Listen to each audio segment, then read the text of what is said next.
नमस्कार, मेरा नाम है डॉक्टर रुद्रमोहन और मैं हूं आपका जानकार दंतकार ओरल हेल्थ चैनल के माध्यम से। आज हम एक स्पेशल केस के बारे में बात करेंगे जिसमें क्रॉनिक इरिटेशन की वजह से एक ग्रोथ हो गई। तो शुरू करें।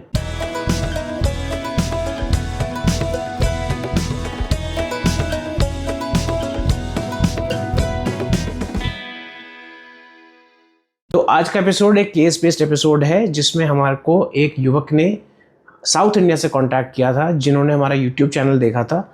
उनकी अनुमति से हमने जो है उनकी आइडेंटिटी डिस्क्लोज नहीं करी है, हम गोपनीय रखेंगे उनकी आइडेंटिटी। और उनकी ये प्रॉब्लम थी कि उनको दांत के पीछे एक ग्रोथ हो गई थी जिससे वो काफ़ी परेशान थे।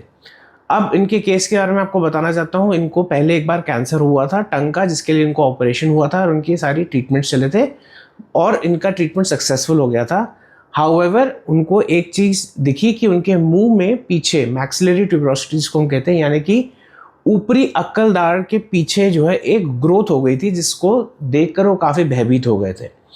उन्होंने काफ़ी जगह दिखवाया भी और एक जगह उन्होंने इलाज भी कराया, लेकिन वो वापस ग्रोथ आ गई और वो सेटिस्फाइड नहीं थे। तो उन्होंने हमारा यूट्यूब चैनल देखा और उन्होंने हमसे संपर्क किया और हमसे पूछा कि हम इसके बारे में क्या कर सकते हैं। उनको ये डर था कि उनको कैंसर वापस ना आ जाए। तो ऑफकोर्स हमने जो है उनको बोला कि हम इसको पर्सनली देखना चाहेंगे। तो वो लिटरली फ़्लाइट लेके हमारे पास आए और हमारे ओरल सर्जन डॉक्टर प्रभुद सेन हमारे साथ थे। तो हमने उसको देखा और हमने डिसाइड किया कि हम जो है इस ग्रोथ को, जो अक्कल के दाढ़ के पीछे थी, रिलेटिवली सॉफ्ट थी और हमको ये लग रहा था ये देखने में बिनाइन ही लग रही है। तो हमने इसको डिसाइड किया हम इसको लेज़र एक्सिजन करेंगे और उसकी बायोप्सी सैंपल भेजेंगे ताकि हमें पता चल जाए कि ये क्या चीज़ है। जब हम एग्जामिनेशन कर रहे थे हमें समझ में आ रहा था कि ये कैंसर रिलेटेड नहीं लग रहा है क्लिनिकली, लेकिन हमें ये ज़रूर समझ में आ रहा था कि अक्कल दाढ़ की चीक बाइटिंग की वजह से ये एक so called fibro epithelial lesion हमने जो सोचा था, यानी कि फाइब्रोमा टाइप की ट्रोमेटिक फाइब्रोमा या ऐसे कुछ ग्रान्युलोमा टाइप का हमें लग रहा है। तो हमने उसका एक्सिजन किया अंडर एलए लेज़र से। ऑफकोर्स हमें पेशेंट ने अनुमति नहीं दी थी कि हम उस वीडियो को रिकॉर्ड करें, जो हम उसकी रिस्पेक्ट करते हैं, बट हमने फ़ोटोग्राफ ज़रूर ली थी लीजन की निकालने से पहले। तो हमने डिसाइड किया कि हम लीजन का एक्सिजन करेंगे under local anaesthesia with a laser. और पेशेंट वॉज वेरी एडमेंट कि उनको स्टिचेस नहीं चाहिए एंड हमने लेज़र से उसको कोएगुलेट कर दिया अच्छे से and the patient was feeling fine. The patient actually went back home the same day और हमने जो है बायोप्सी का सैंपल दिया और बायोप्सी का सैंपल की रिपोर्ट के मुताबिक थैंकफुली वो लीजन बेनाइन था। तो उनमें जो डायग्नोसिस आई है वो आई है फाइब्रो एपिथेलियल लीजन, यानी कि ये चीज़ मैं आपको बताना चाहता हूँ क्रॉनिक इरिटेशन की वजह से हुई थी। एक और चीज़ मैं आपको बताना चाहता हूँ कि क्रॉनिक इरिटेशन अक्ल की दाढ़ की वजह से हो रही थी। तो हमने अक्ल की दाढ़ भी जब हम लेज़र से उस लीजन का एक्सिजन कर रहे थे निकाल दी थी और अब पेशेंट बिल्कुल स्वस्थ है, उनको ज़्यादा प्रॉब्लम नहीं हो रही है। हमने हीलिंग जो है सेकेंडरी इंटेंशन से छोड़ दी थी क्योंकि हमने लेज़र से उसको कॉटराइज कर दिया था और अभी पेशेंट स्वस्थ है। पेशेंट काफ़ी सेटिस्फाइड है कि वो लीजन वैसा नहीं है जो वैसा वो सोच रहे थे, क्योंकि ये क्रॉनिक इरिटेशन की वजह से ये लीजन हुआ था।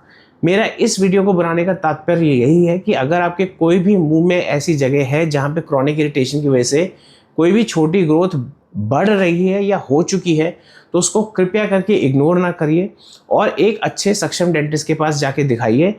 वहाँ वो डिसाइड करेंगे कि अगर आपको बायोप्सी करानी है कि नहीं करानी है, और बायोप्सी के बाद जो भी निर्णय आता है, जो भी डिसीजन निकलता है, जो भी डायग्नोसिस निकलती है, उसके बेसिस पे हमें आगे बढ़ना होगा। अब क्या करेंगे, जैसे कि हमारे पास डायग्नोसिस आ गई कि ये बिनाइन है, मैलिग्नेंट नहीं है, नियोप्लास्टिक नहीं है, तो अब हम पेशेंट को रेगुलर फॉलोअप पे रखेंगे।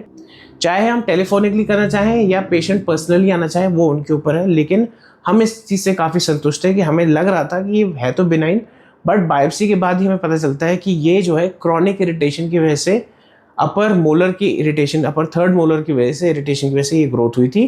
तो इस माध्यम से हमें इस बात समझ में आई कि हमें कभी भी इग्नोर नहीं करनी है ये चीज़, कि अगर आपके मुंह में कोई भी ऐसी चीज़ है जो क्रॉनिक इरिटेशन कर रही है और जिसकी वजह से कोई मांस पड़ रहा है या कोई ग्रोथ आ रही है, तो उसको इग्नोर ना करिए।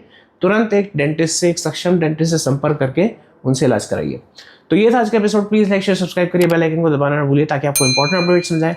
अगर आप मेरे से संपर्क करना चाहते हैं, ये मेरे सोशल मीडिया हैंडल्स, कृपया करके मुझे डायरेक्टली कॉल ना करें, मैं बहुत बिजी रहता हूँ। मुझे बस व्हाट्सएप पे मैसेज डाल दीजिए अपना नाम, अपना स्थान और अपनी मौखिक समस्या का वर्णन करते हुए, और उसके बाद हम 1-2 दिन में आपको रिप्लाई कर देंगे और अगर आपके पास कोई क्वेरीज, डाउट्स, एप्रीहेंशंस या इनसाइट्स हैं तो उसको यूट्यूब कमेंट सेक्शन में डालना ना भूलें।